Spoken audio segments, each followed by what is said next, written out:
Good morning, everybody. Hope you're all doing lovely. It's been unusual for you all to see me today, but I am on camera while I deliver this webinar to you. And the webinar is on the impact of AI in small business. So, large topic to cover today. If you haven't seen me before, my name is Matt Batty. I'm a learning content specialist here, also Sage technician at the same time. And today's webinar, again, is just not only about the impact of AI in small business, but it's kind of designed to comfort any issues or questions that you may have.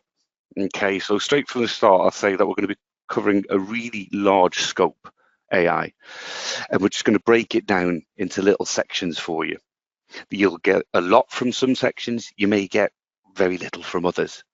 Very, very honest with that from the start. It's just basically to give you the confidence in AI and how it potentially can be used and affect your business and the processes that you have.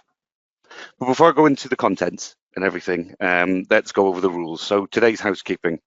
Your microphones are automatically muted, so if you're going to cough or sneeze, don't worry. You're not going to interject or interrupt me whatsoever. I'll just carry on regardless.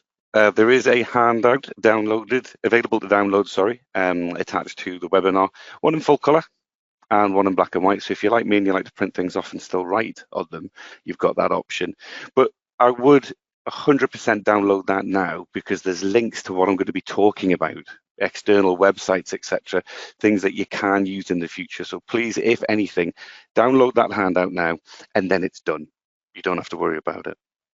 Now, there is the ability to ask questions, as always. I'm going to be honest again, I'm not going to be able to answer any of them, and none of the team are. This webinar is going to run a little bit differently to the usual ones that we have. So any questions will be picked up at the end via email if you do have any. So today is just about you really sitting back, relaxing, and kind of listening and enjoying and viewing what AI can do for you, for your business, and also in your personal life as well, because I use it quite avidly. Let's go over the agenda.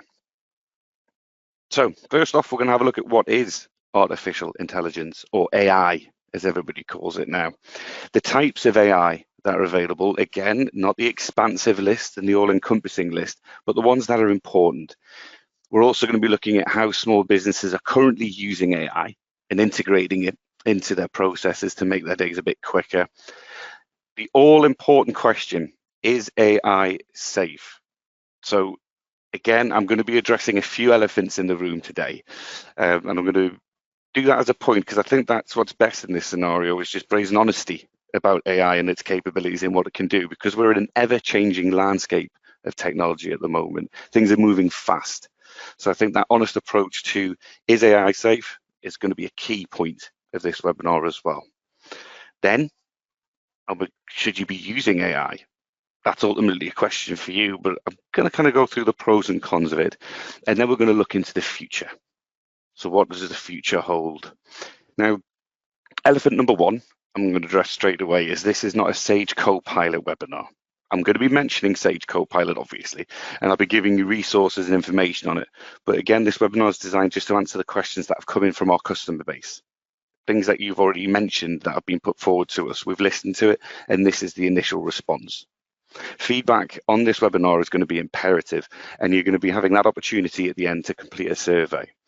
And in that survey, if you could just tell me if there's anything that wasn't covered off, if anything wasn't covered off enough, if things could be left out. This is going to evolve because we want it to answer your questions as best we can. So again, your feedback is honest as possible, but right at the end of the webinar on the survey, and any questions that you've got, click that button and send them in. First things first, I'm going to run a poll. And as you can see in front of you, the question is, what is artificial intelligence, AI, primarily designed to do? Sorry, just get my teeth in there. So that's going to be launching on your screens in just a moment. And what I'd like is for you to answer honestly. Now, there's no hard and fast rule to this one because it's about opinion.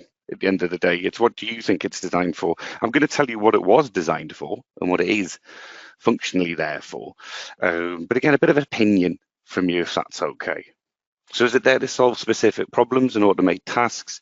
Is it there to replace human jobs entirely in every field? Is it there to mimic human intelligence to perform a range of tasks? Or is it there to think and feel the emotions of a human being? I'm very interested to see what the answers will be to this question as well, because one of them there is quite sci-fi. But again, it might be a genuine concern that you have, and if it is, answer with honesty. Superb.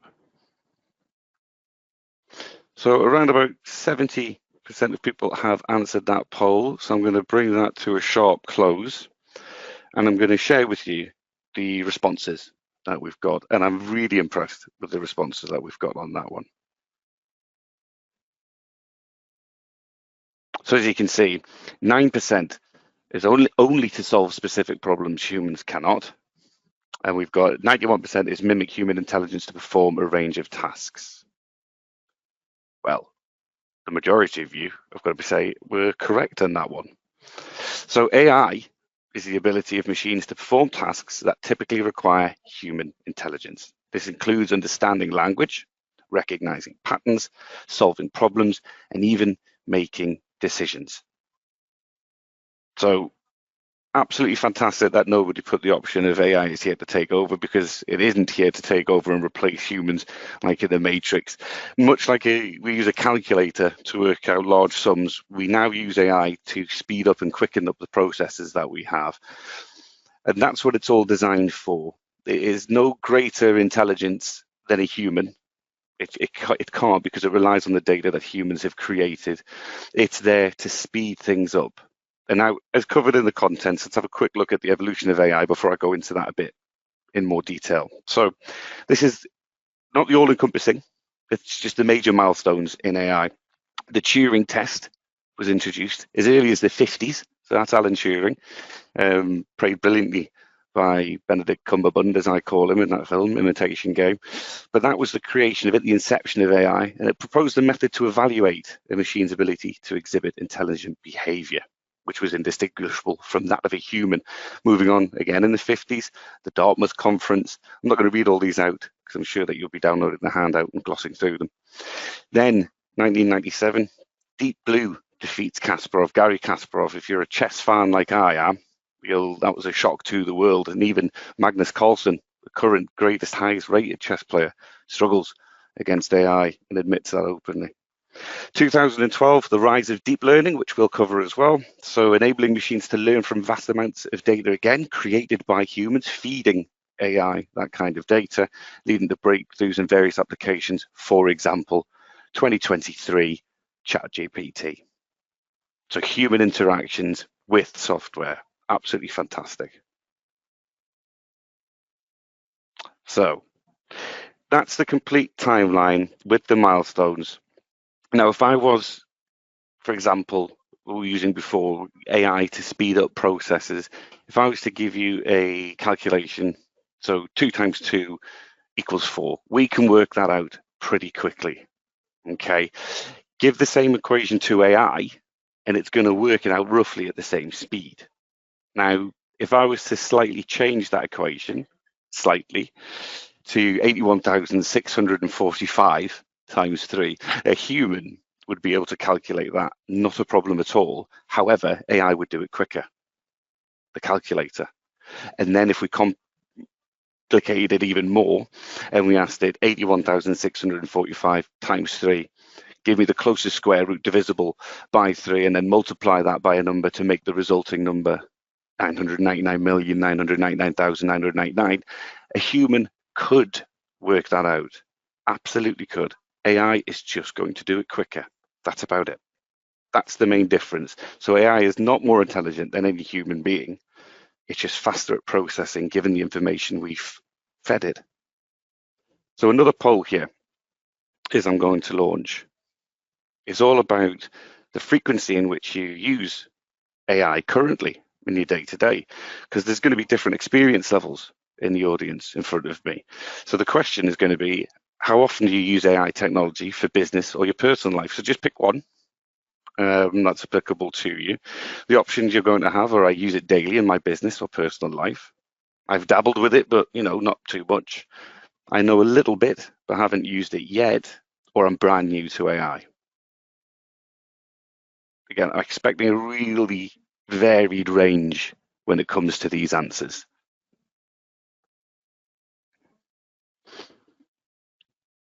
Again, really answering quickly, so thank you very much for that. I'll wait till I get around about 75% before I close the poll and I share the answers. But this question fascinates me as well, and I'll go into that in a little bit of detail.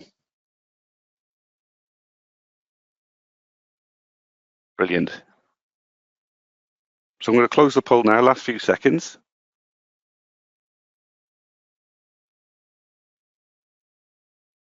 And I'm going to share the responses with you.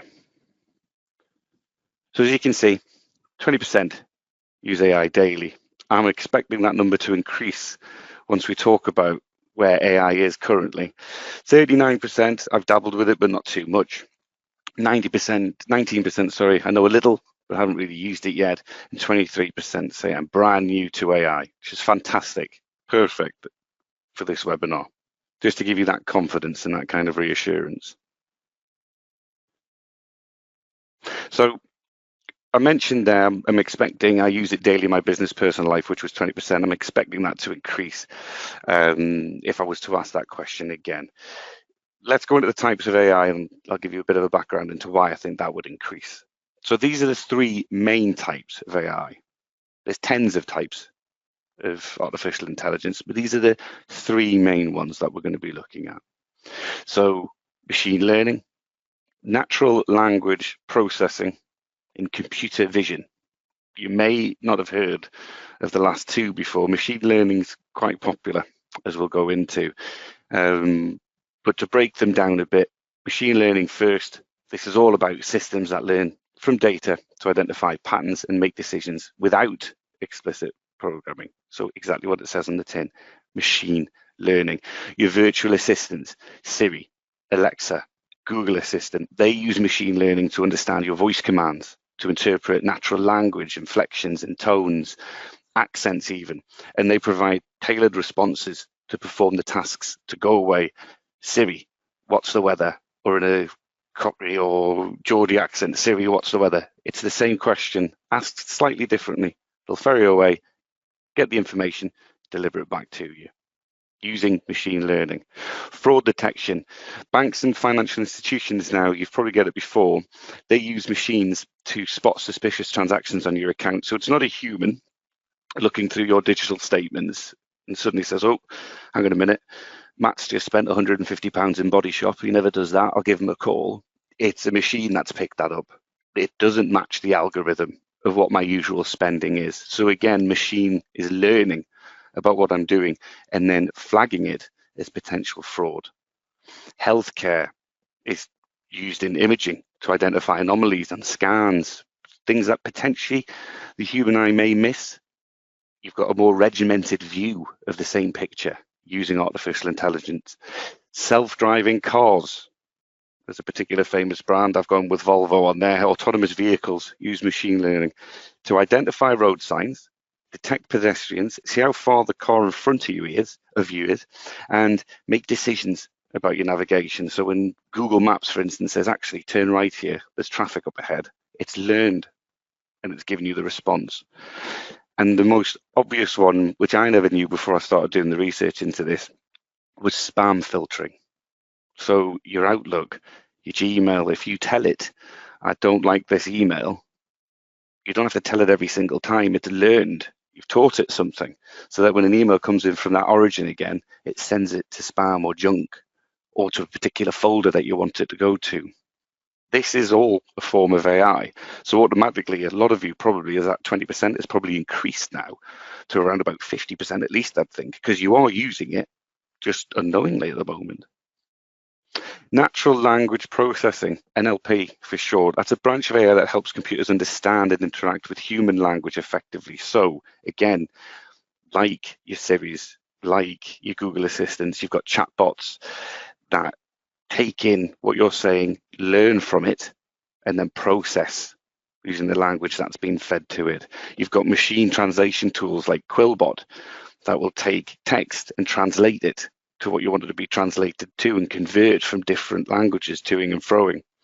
Sentiment analysis is an interesting one. So when certain languages are used, written, typed, Facebook comments, for example, it can detect if they're negative or positive altogether. And that is all done through sentiment analysis, and it helps them with the algorithm of what you're viewing. Spam detection, again, I've used Yahoo Mail on this slide, and also text summarization in Word. So you ever get it when you write a sentence and we'll underline it with blue squiggly writing, and it'll say, why don't you try this instead? That's because AI has picked up this probably more concise way that you can say this. Do you fancy that? And it'll give you an option. You don't have to take that option, obviously, but that's another example of natural language processing. Again, that 50% if I use it in my daily business personal life is probably craft up a little bit more there. It's probably 65%, I'd imagine. And then finally, computer vision. Now, that's a field of AI that enables machines to interpret and analyze visual data. So like I said before, with the automated cars as an example, a car will recognize, oh, that car in front of you is 15 foot in front. Let's apply the brakes.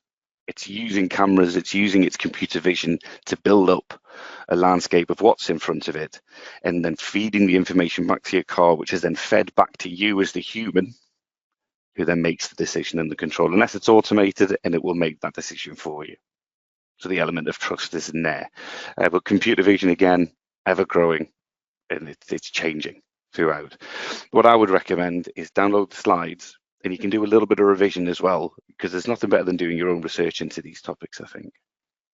But other examples of computer vision, you've got facial recognition on your phone or on your laptop that you use now in image search. So on Google, if you copy and paste an image into Google and say, find that, it'll find different websites that have similar or the same image.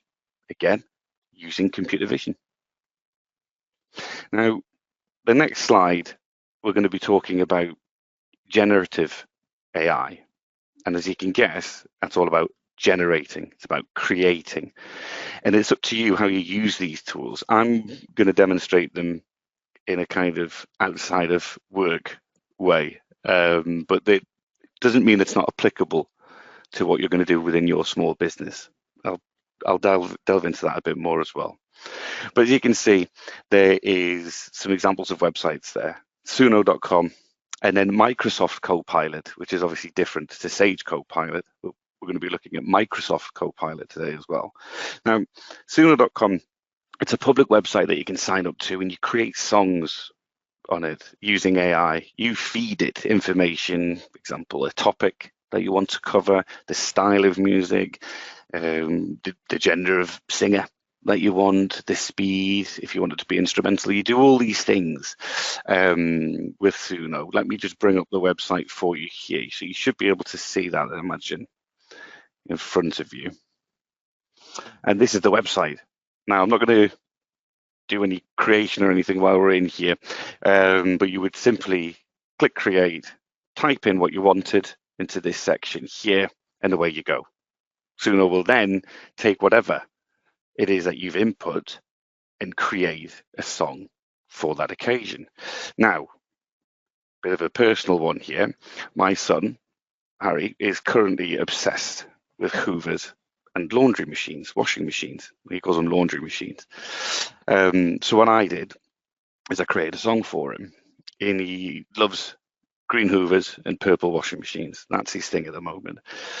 So I went on to Suno.com, typed in, please write me a song about a green Hoover and a purple washing machine arguing over who is best. And after quite literally 30 seconds, I'm going to play you now a snippet of that Hoover song, as me and my son call it. So bear with me a second, I'm just loading it up. I'm going to press play. I'll be back with you in just a moment.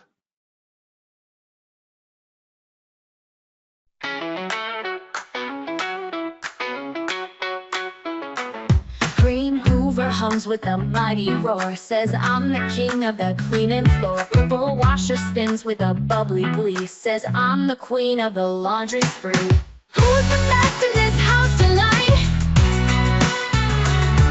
Green Hoovers roar, purple washers fight. Sucking up crumbs or spinning out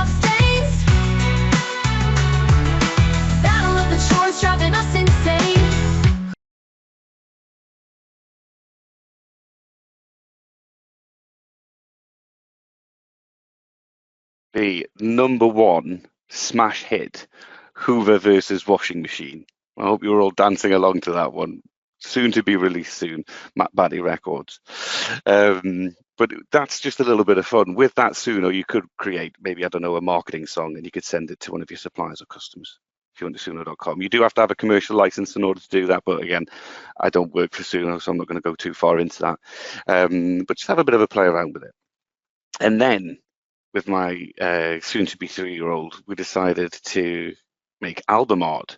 Now I'm going to recreate the album art with you now using Microsoft Copilot. So let me just bring this across to my screen for you here. This is Microsoft Copilot. I've signed in. Again, it's one of these things that you have to sign in for. But if I was to simply say, I need an album cover for a song about a green Hoover arguing with a purple washing machine, you create it, please. I'm always very polite. So I'll send that across. And what Copilot is doing now, it is searching the internet. It's having a look at images that potentially already exist, even though this is quite a fantastical version of it. And it is going to generate me what it thinks is going to be the best option for an album cover for a song that I created in 30 seconds for my little boy. Now, obviously, and you can see that's quite a wild depiction of what the album cover would look like. I may not use that with a 3-year-old because it's rather frightening, but you can see the point is there, the creation and the speed in which it does it. Now, imagine if you wanted to create a Christmas card or a special occasion card for a supplier or for a customer. You could type it in the Copilot. Microsoft Copilot will do it for you. And then again, if I wanted to create an article, can you create a backstory for the band that created this song for a please? There we go. Again, just feeding it information, and it instantly, the Buzzy Bubbles Band, Once Upon a Time, and it's done it. I've given it a prompt there. Can you create a backstory? And I've told it for a 3-year-old, say to Copilot, Microsoft Copilot, it's gone away. Use that information. And it's using that information, and now I can relay that to my son. I could ask it to create a 12-page story if I wanted to. And the reason you might be thinking, why am I mentioning this on an impact in small business? Perfect, legitimate question. Is I'm showing the fun side of AI. Using these websites, you could potentially really unlock the power of AI for your company. I want to write an email. I want to do this. I want to do that. I want to create a marketing campaign. What would it look like? This is my target audience. These are all questions that you can use outside of Sage. Remember, this isn't a Sage Copilot. That's Microsoft Copilot. You can use to create, use generative AI, sorry, put my teeth in again, to speed up your processing. And I use the word prompts there. So prompts, what does that mean? What does it look like? I'm sure we all know what that word itself means. But in terms of AI, it's basically feeding the artificial intelligence information that it will understand so it can go away and get you the correct answer. So for example, these are the top 3 prompts that I use, believe it or not, in small businesses in an office life. Email, draft a professional email to a potential client proposing a digital marketing collaboration. Once you've done that in the AI system that you're going to be using, you can then copy it to a Word document and edit it yourself to be more tailored and personal to what you're doing. Marketing, copy to craft a persuasive product description for a new electric car. Quizzes, design a quiz. We have quizzes here at Sage, and sometimes we lean on AI to help us with the questions because our knowledge bases aren't that brilliant. I'm not an expert in EastEnders, but if the topic is EastEnders, I'll tell you what, Microsoft Copilot might know a couple of things that I should be asking. But again, to bring it back to your small business and the impact is up to you and how you use the AI. Download the handout. There's a link there, 70 most powerful AI prompt examples for accurate results. Flick through them, have a look through them. even if 68 are ones that you'll never use, there might be 2 there that you think, yes, that is actually applicable to me, that I can use it. And you'll be unlocking then, segue to the next slide, the real power of generative AI. So you'll find that real power in AI solutions that have been purpose built for specific business disciplines. Companies that use them already, as we've just displayed there, content creation. So Adobe uses generative AI in its Creative Cloud suite.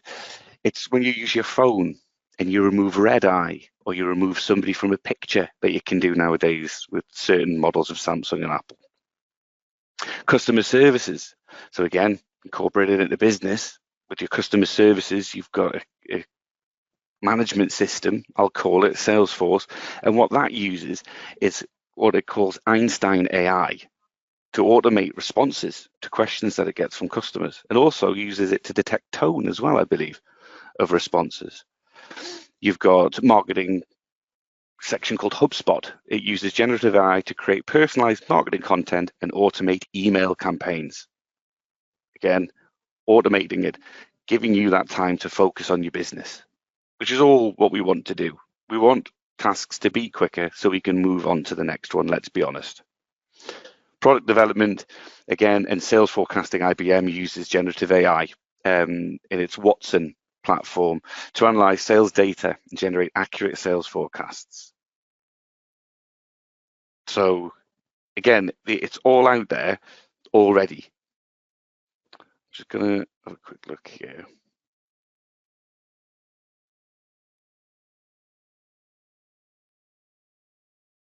I'll put that in there. Excellent. Sorry, there's a bit of a technical issue with one of the slides there. So basically, with generative AI, all the information you're giving it, we've already created for you, it's saving you time, so much time again that you can focus on what's important, the next task, creating experiences with your clientele, with your customer base, with your suppliers, with anybody. You need to have that kind of relationship. And this is how the small businesses currently are using AI and generative AI. So it's kind of, somebody coined the phrase working smarter, not harder, and that's where AI is coming into it. So through many research sessions with small businesses over the last 12 months, 75% say that they're using AI in their businesses day to day. And we asked for examples of what they're doing. So I'm going to give you a quick 9 examples here. ChatGPT to write blog content or articles for their websites. AI chatbots, because they don't go to sleep. So they're available 24/7. Marketing tools like MailChimp that can send targeted emails and AI-powered insights that optimize social media posts. Managing inventory, AI predicting stock levels. E-commerce, AI is using to suggest products. Just typing a question into Microsoft Copilot, for example, what's doing well on Amazon at the moment. I'm going to show you another example of that shortly. Making better decisions. So there's a software called Power BI, which generates reports and graphs and stats all at a glance, and you can ask it questions and it gives you the answers based on the information that you've input. Again, even AI used to manage calendars is another thing. I suggest you Google that one and have a look, because there is some brilliant AI management tools out there for organizing your calendar, very much like Outlook does now, but instead of you inputting everything every single day, it's kind of handled for you using algorithms and predicted events. And then again, bank transactions being highlighted as odd or out of character is a major one that people are grateful for, because you can rest easy knowing that you're not going to have to wait until the end of the month to scour through your statements. You're going to get a text, you're going to get a phone call, because it's been flagged immediately. The most obvious one that everybody uses, potentially, I will say, is online shopping, Amazon. So Amazon will suggest things to you based on what you've bought or you've been viewing. That's AI learning. You like this. And I like that. I like seeing things that I like when I'm shopping. I like seeing things that are relevant. So I'm a big fan of that. When I look at Amazon, it says, oh, Matt, do you need a new screwdriver? Not that I often buy tools, but It just helps me get to what I want quicker rather than surfing through thousands of items that I don't particularly need or want. Now, the big question, I've showed the fun side and the practical side of it so far. Let's get into the big question. Is AI safe, basically? So this is the third elephant in the room that we're going to address. Now, the pros of AI, which we've been through, are efficiency, automation, data analysis, again, 24/7 availability, and obviously it's innovation. It's creation. It's generating things for you, and it's collation of data and how it displays it for you. All huge pros that are going to save you loads of time. Potential cons are the misuse and the privacy concerns. So if you were to search engine or go on YouTube and Google AI safety, you might end up in a never-ending loop of reading all the dangers with AI. Those of you who are of the same kind of age bracket as myself or older will remember the millennium bug. Planes were going to be grounded, airports closed, banks are going to crash. There's always going to be stories out there that'll say, this is bad, this is bad, this is bad. And we all know that that's because it sells newspapers and it gets clicks on websites. It's human nature, that's what happens. But that doesn't mean concerns aren't warranted. Okay, so just like with computer viruses and what have you, AI does have its risks. I'm not going to skirt away from the fact, but it's just about vigilance. It's just about vigilant you are, sorry. So not clicking on random links, opening emails that say you've just won a £6 million Marks and Spencer's voucher. That same vigilance is what you should apply to AI at the same time. Organizations and governments are on it as well. So big agencies, they're actively working on AI safety measures, as you can see in front of you there, to address the challenges. So for example, the UK government has published an AI cyber security code of practice. Falls off the tongue, that doesn't it? To help businesses secure their AI systems. Additionally, companies like IBM, Microsoft are investing into AI ethics and safety research to develop what the best practices are going to be. So all of this kind of the matrix in the AI is here to take over concerns. They're getting smaller and smaller and smaller because the understanding is increasing about AI and its capabilities and what it can be doing, just like the millennium bug disappeared as soon as midnight hit. That's happening with AI actively at the moment now. Again, I'm going to really hammer it home and be blunt. That doesn't mean there should not be any concerns. You should always be vigilant when you're using any type of software, computer, any kind of application, any kind of AI. Always have that vigilance. Always have that awareness of what you're doing. If you're visiting a website you've never visited before, check up on it. Have a look, do a bit of research on it if you've got your concerns with that. So just maintain that vigilance, and AI, yes, is safe. Essentially, in a nutshell. Smaller elephant. Is Sage's AI safe and secure? Yes. Quite confidently, yes. So firstly, we've already got 8 years experience using and developing AI technology. We use it in our workplace, as well as building AI for our customers to use as well. So we are throwing 40 plus years experience of development into developing this further. We're making further advancements, and all at the center of it is your day-to-day life. It's your processing. We are here to make things easier for you, to save you time, make your business thrive. We want to give you the power to focus on other things so that your accountancy, etc., isn't an issue. So Sage created Sage Copilot for you, for our customers, quite simple. Now, the form of AI that Sage Copilot isn't one that you can have a chat with at the minute. It's just one that it can't create stories or anything like that, but it's there to show you your reports, your numbers, and your forecasts. So with public AI, like Microsoft Copilot, for example, it scours the internet for answers. Okay, and it goes out there and it looks at everything that humans have created and comes back with the information for you. Sage Copilot, your information is ring-fenced into your subscription, so Sage Copilot can only look within that arena.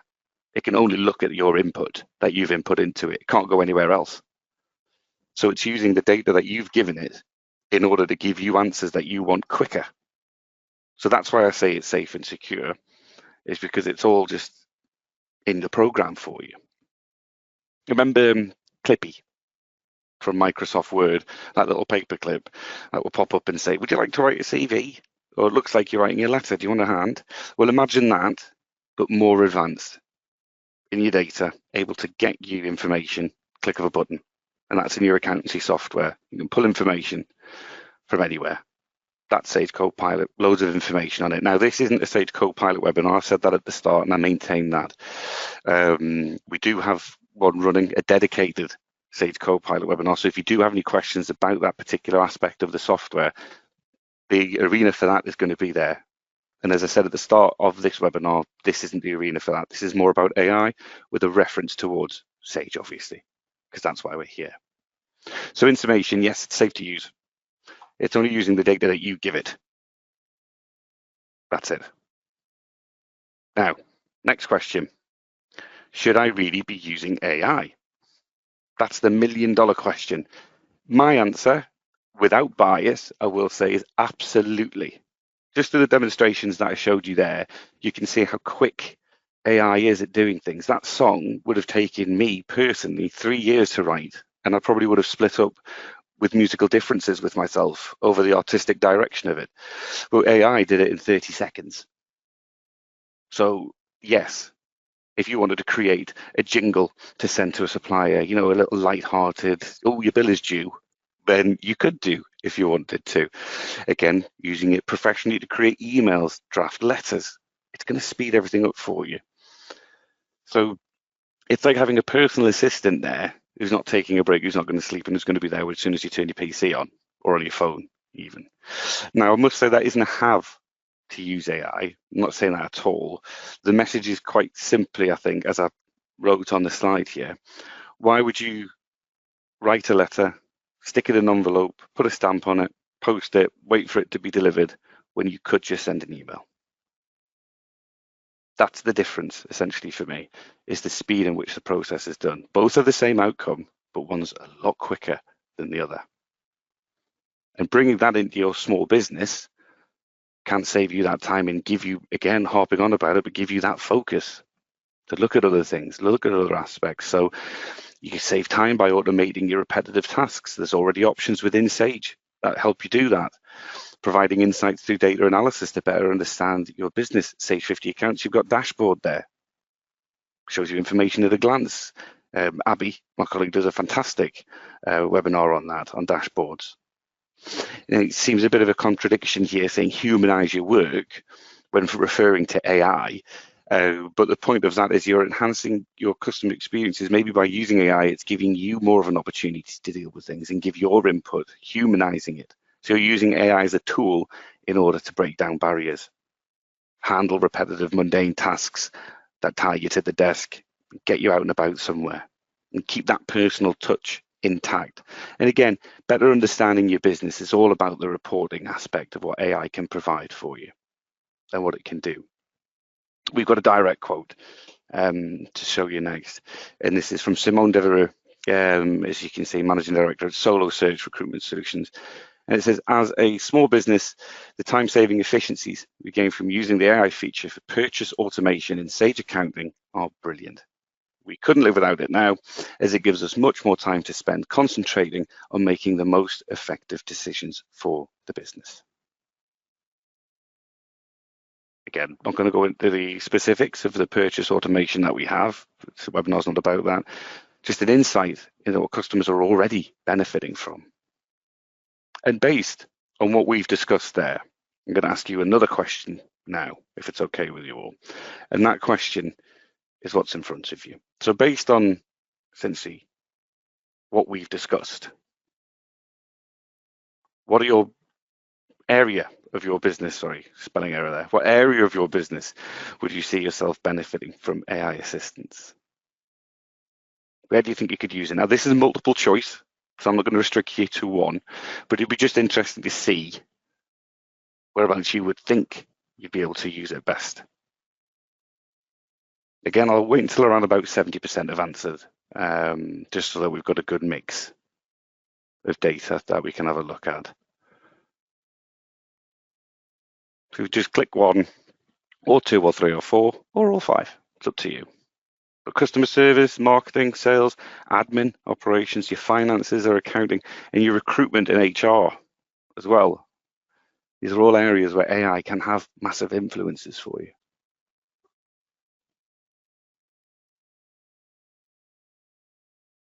Superb. Very quickly answered there. So let me have a look at the results here.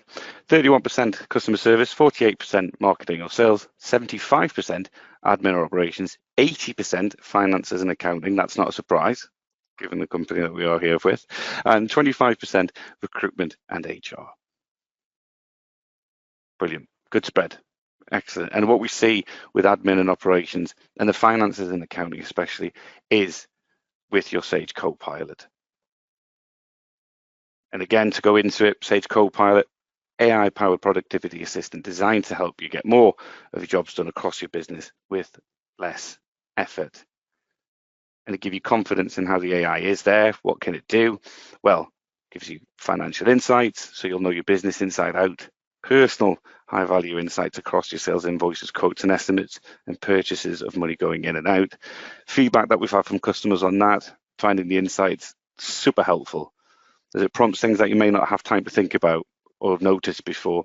Same with the automated workflows, streamlining your operations there. The feedback we've been getting is really good. It's around automated email reminders based on payment timelines, and it's been a game changer for a lot of people, and effectively communicating as well. So lots of feedback that customers love not starting from a blank page and being able to get Copilot to draft the emails, company invoices and statements and what have you. So it's just some of the ways that Sage Copilot is helping you within the software.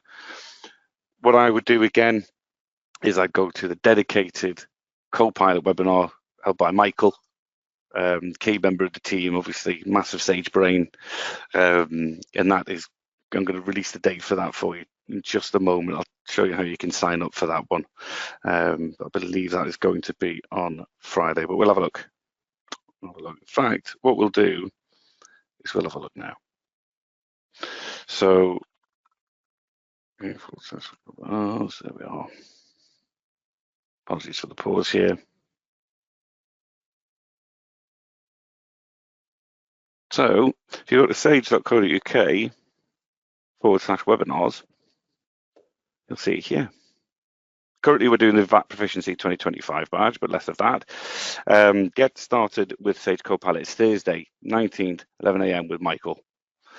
Go to sage.co.uk/webinars, choose Sage 50 Accounts Live, and then click register now. Sign up for that one, and we'll be able to answer your questions that are specific to Sage Copilot itself. And finally, the future of AI for small businesses. What does it look like? The best part of this, in my opinion, is that it's just starting. It's just beginning. So we're scratching the virtual surface of the capabilities and how comfortable we are with artificial intelligence. Once we're more comfortable with it and we understand it more, we're going to be more free to use it how we want to use it at the end of the day. And we've just got to have that confidence to use it. And the only way we're going to have that confidence is through practice, in my opinion. So use your Sage Copilot, use Microsoft Copilot, go on suno.com, have a look at other AI resources. But as it develops, more automation is going to be happening across multiple tools and levels of your business and services to really kind of bring an end to mundane tasks, essentially, and create more time for your workflows. Even smarter predictive analytics as well. So when you're trying to guess what's going to be happening in the future using AI's algorithms, it's just going to do it quicker than what a human would do. And it's going to be more instantaneous for you to type it and receive that information than to wait for an analyst to come back with spreadsheets for you. So again, it's about working quicker and smarter. More importantly, to remember, AI is not a replacement for innovation, for versatility, or the resilience of a human being. It is not more intelligent than we are. It is only quicker. So by incorporating it with your intelligence in your processes, you're using it to speed up your day-to-day. That's about it. It enables you, as it says there, it's the enabler to a quicker working day, and you can give more value and meaning to other aspects of your business, growth, and becoming a thriving business at the same time. So it is 11:45. I couldn't have timed that better if I tried. We are now at the end of the webinar. Feedback on this one is imperative, so please fill in the form, what you liked, what you didn't like, what you want to spend more time on, maybe what you wanted to see more examples of. Again, this is about growth and development. This is the first time we've run this webinar, so feedback is important. The department, we read absolutely every single comment, and we build webinars based on your requests. So this is going to be happening again, potentially on a monthly basis. So it may be slightly different if you want to come and see it again, but we can only change and improve if you give us that feedback. I hope you have learned some things today, and there's some things that you can take away, especially with the handout. But if you've got any further questions, and there has been any questions being asked, we'll get in touch and answer what we can when we can. But again, thank you for your attendance. Hope you have wonderful weeks, and hopefully we'll see you soon. Bye for now.